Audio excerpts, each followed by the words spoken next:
jenenge wis aguh ya piye wae tetep kudu dilakoni. Nah, wis aguh piye wae tetep dilakoni. Ketoprak iki ora mung eneng panggung. Eneng kedung ya ketoprak ya.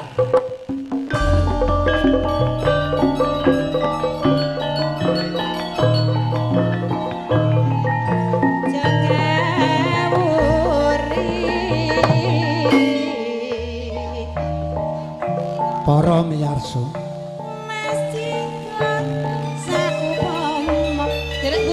wonten ing siang magut sonten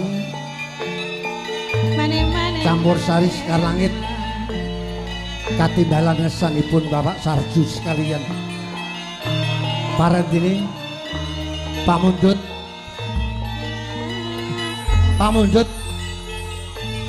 ngersakaken pramen ketoprak parantini narengi swasana ing mekaten karana sampun dados sesanggeman pari kedah kula sowanaken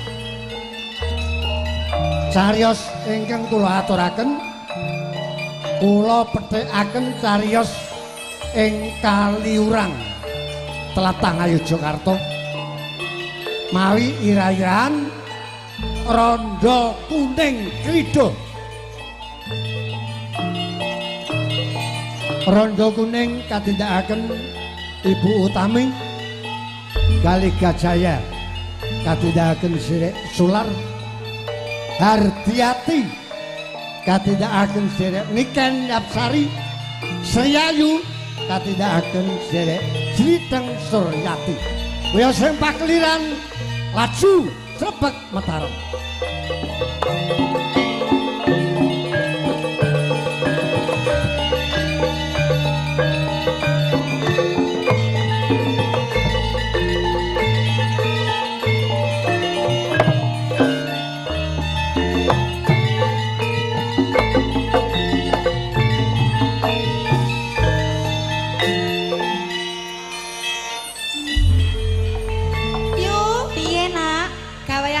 Wis rampung. Ki mintekno ya piye apa wae ki mau.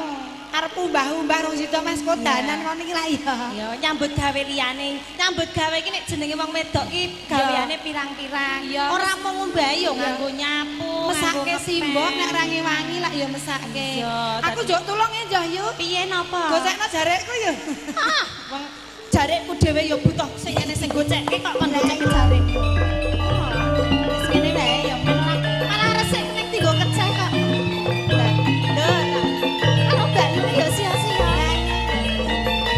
Aku ki jane pengen cerita karo sampean lho. Cerita piye? Cerita piye? Aku ki pengen cerita.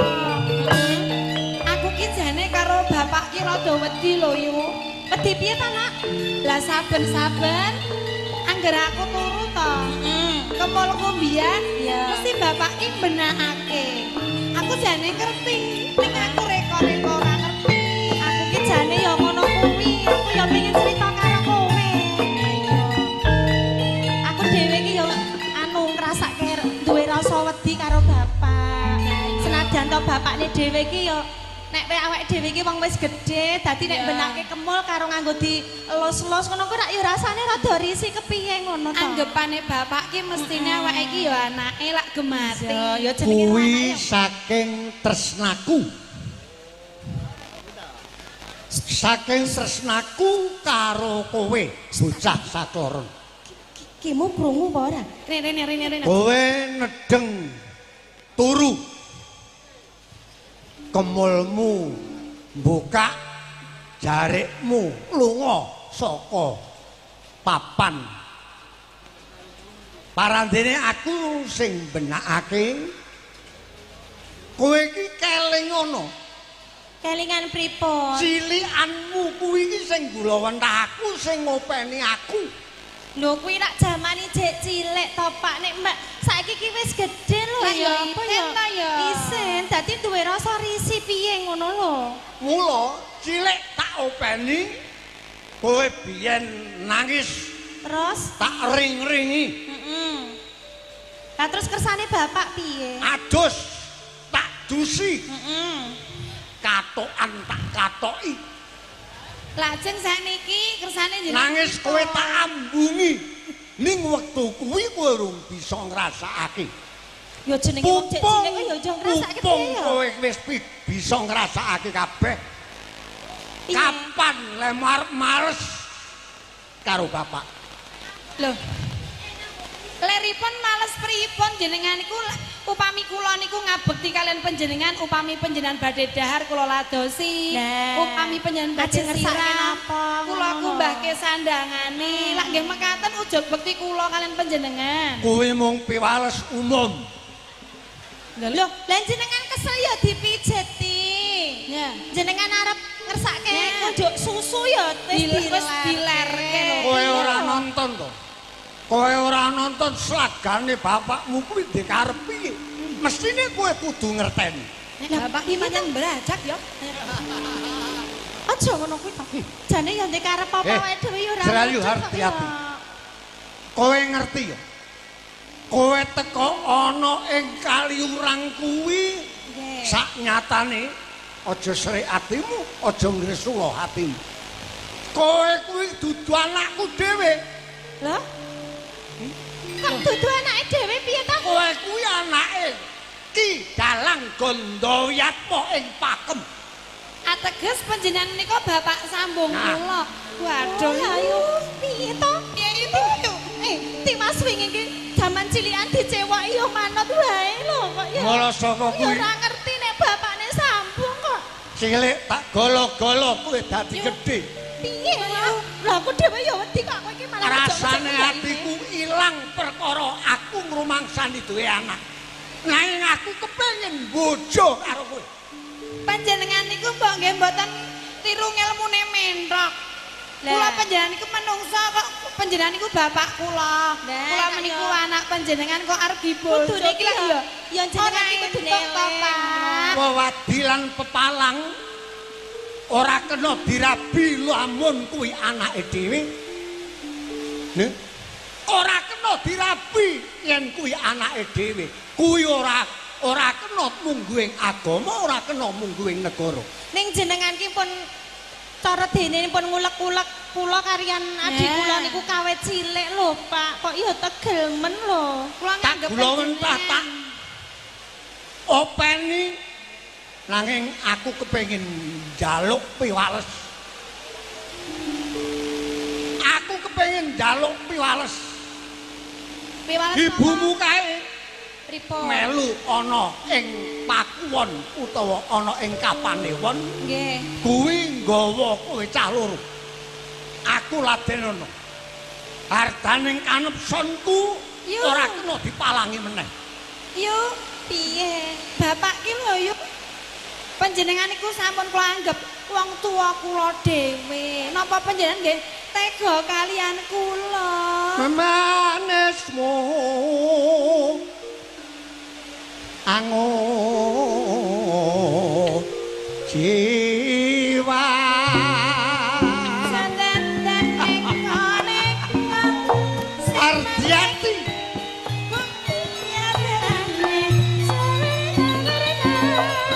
aku ora nonton iki kedungan aku ora nonton iki ana ing kasur bagus aku kudu seneng karo kowe. Kok ya mlayu jeneng lho.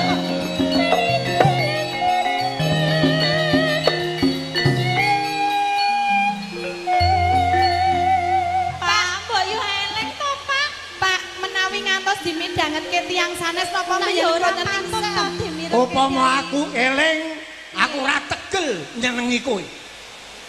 Ning gandeng iki ora eling. Waduh, kaya mentok no. sanesipun lak nggih kathah jawi-jawi menika lak nggih kathah ngampel Jaba ngene. ya jaba digelar ya eneng ya. Ngampel ngene kanca-kancane Ren lak nggih enten ta. Tuku ya keneng. Kae ayu wis dipek sutar.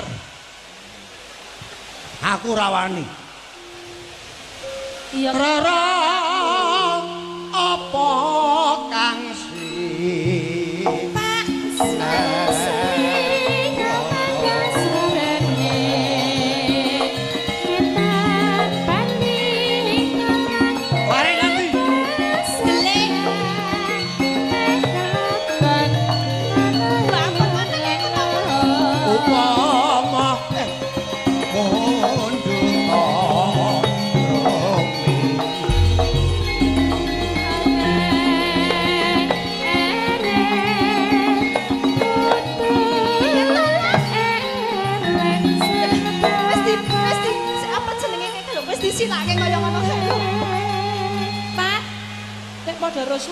piye toh? Iya iki ya ngono kuwi, sunat ya ngono kuwi.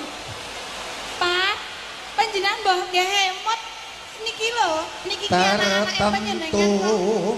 Tak piye to?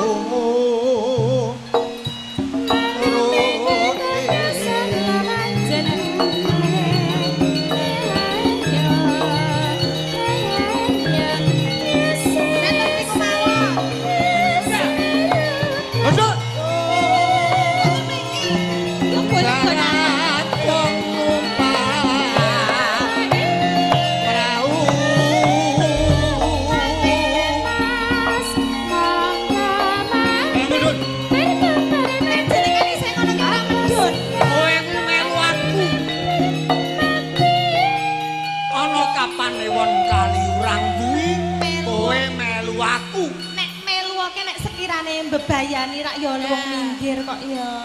Upamane kowe arep lunga-lunga nyang ndi? Kamangka kowe kepengin melu bapakmu, bapakmu tak pateni. Ning kula pengen bapak sing kaya wingi-wingi ora kaya ngono kuwi. Ora keneng kanggo patuladan nek kaya ngono kuwi. Ana sing kaya wingi-wingi. Ngaku bapak Mas Batin. Lajeng ora pengen ngaku sapa-sapa. Medhun. Pengen iki jenengan. Kula mandang. Kula mampang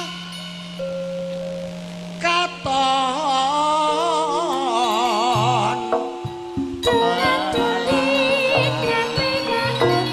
Simbok iki ya nyandi ya yo. Ora aku nanti lho.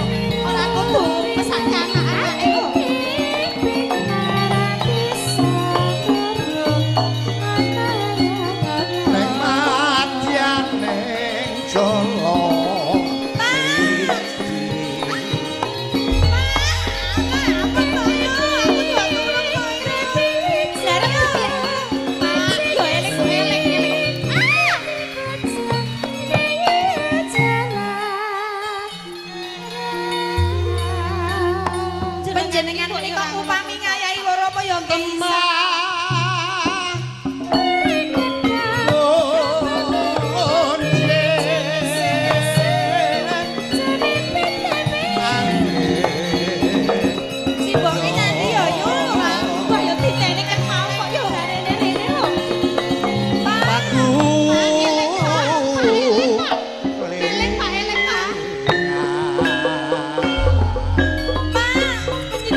Pun jenengan tandangi mang rampungi ngono. Kang Mas Gali Gajaya. Apa? Kagungan kersa napa? Aku kepengin seneng kelawan Hardiati lan Sri Ayu. Ngepek bojo anake. Niku anak jenengan lho. Apa kowe ora ngerti? Ceritane nalika ing Pakem Kaliurang. Ngerti. Kula dhisik isih duwe bojo. Kula ngetep ning dalang bojo kula mang cegat ning dalan, bojo kula mang pateni. Jenengan saguh arep ngepek bojo aku, ngopeni anak-anakku. Mandang anake wis gedhe kok ya arep digaglak dhewe. Kuwi aku kepengin golek piwales. Piwalese? Piwalese anggonku ngopeni Hardiati lan Sri Ayu. Timbang mang pek bojo anak kula, mang mayuh kalih kula, ya ben dipek juru taman Riyatman niku, malah anak kula niku mulya yen padha senenge. Lah yen nek dipek kaya diangkrongan kaya ngono nggo apa? Rada Kuning. Kowe ana ing kapanewon kuwi melu aku. Ngerti? Hah? Saiki yen to kowe omonganmu kaya ngono kuwi, nelakake kurang nglelakake hardiate lemsrah tak pek bojo. Nah, kowe minggat to saking kapane kowe. Dalika Jaya. Apa? Ora guna aku mbasani dapurmu. Sakane. Ora guna aku ngajeni dapurmu. Aku ora tok basane ora apa-apa. Wong kowe ya wis ora penak tak senengi. Ora penake Gondi. Ora penak. Ora penak ya ora penak. Ora penak mergo kowe iki gragas, kowe iki glathak, kowe iki rakus arep ngepek anakmu dhewe. Kowe iblis, kowe bangsat, kowe setan jajal anak kowe. Aduh.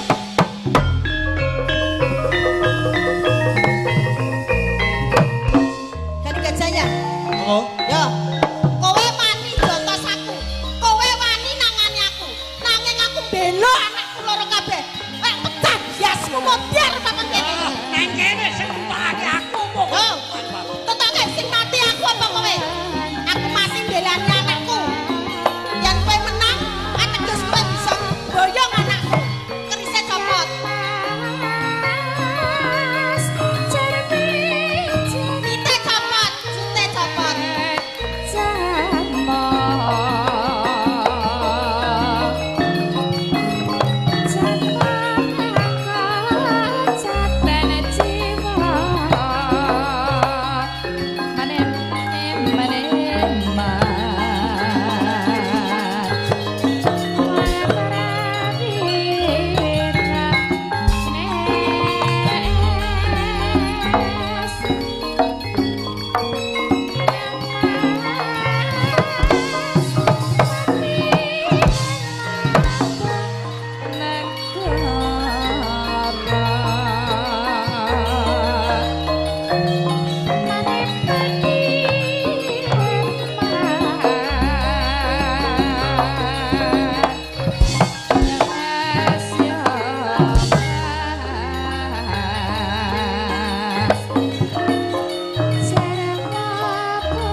Kene ra gondo sira kowe. Arep apa? Lara atimu. Serek atimu. Ye. Ya. Iya.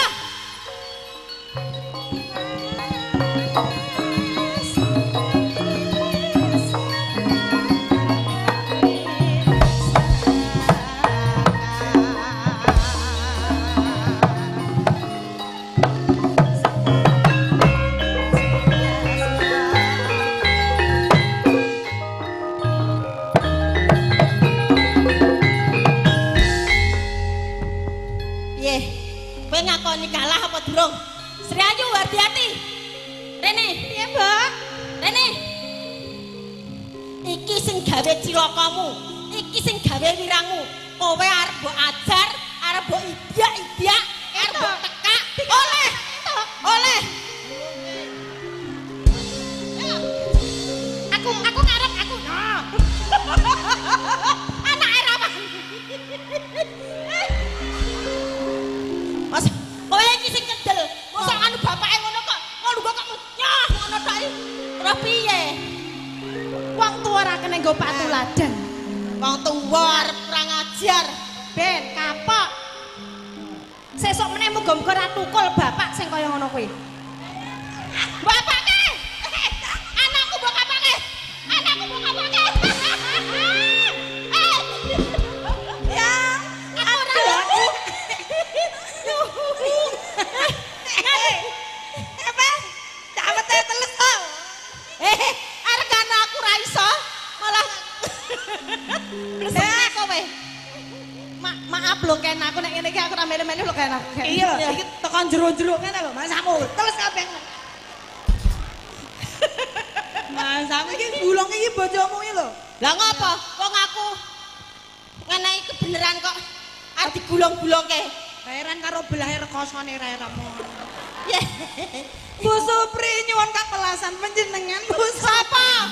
Bu Supri mangtul Bu alah Bu. Kon ngapake? Mbok kon ngelapi. Nyuwun kapelasan panjenengan Bu kagem tumbas tisu. Ya, lah dapurmu arep ngemis ae kok. Bu tak tunggune sik. Nah. Etok-etok kaya aji pengemisan ditokke. Tak kendani, nyerak Pak RT ki lho kok ora diparingi. Peteng dedet lel. Ngopo? Tak kandani Mbak. Piye? Ngopo? Ngopo kan ditokke? Ora sudi. Ora sudi. Ora iso.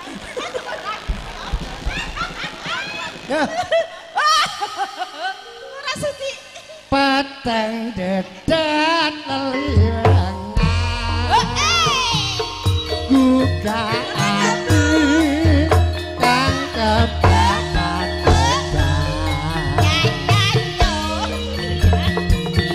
iki awan apa geni Awan Pak, awan. kebangetan uripku iki cukup diparing kulon binjang badhe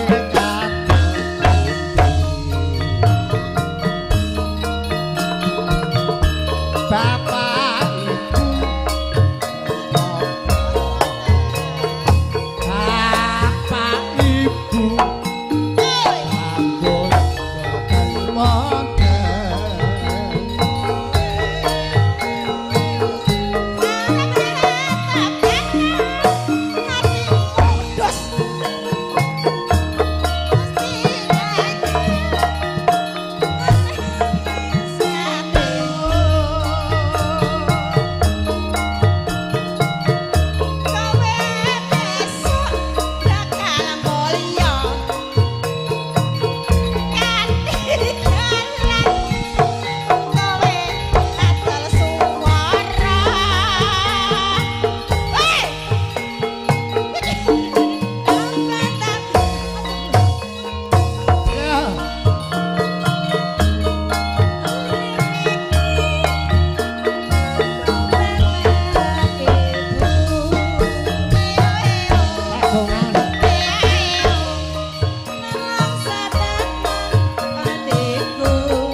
lenggah riyen nggih bar pambagya jenengan jumeneng Nggih, keling. bar pambagya mengke meleh lho nggih Pak nggih. Lagune pun napa Pak? Lho saya saiki. Nggih. Lagune napa Pambagya mangke? riyen nggih. Engko dibacoke Nggih. len nyawer. Nggih, nggih. Mengke bar bagya joget meleh lho Pak. Mboten apa-apa nih. Bapak Ibu saking para tamu ingkang tuhu kinurmatan, keparang marang sowan para kadang sekar langit nderek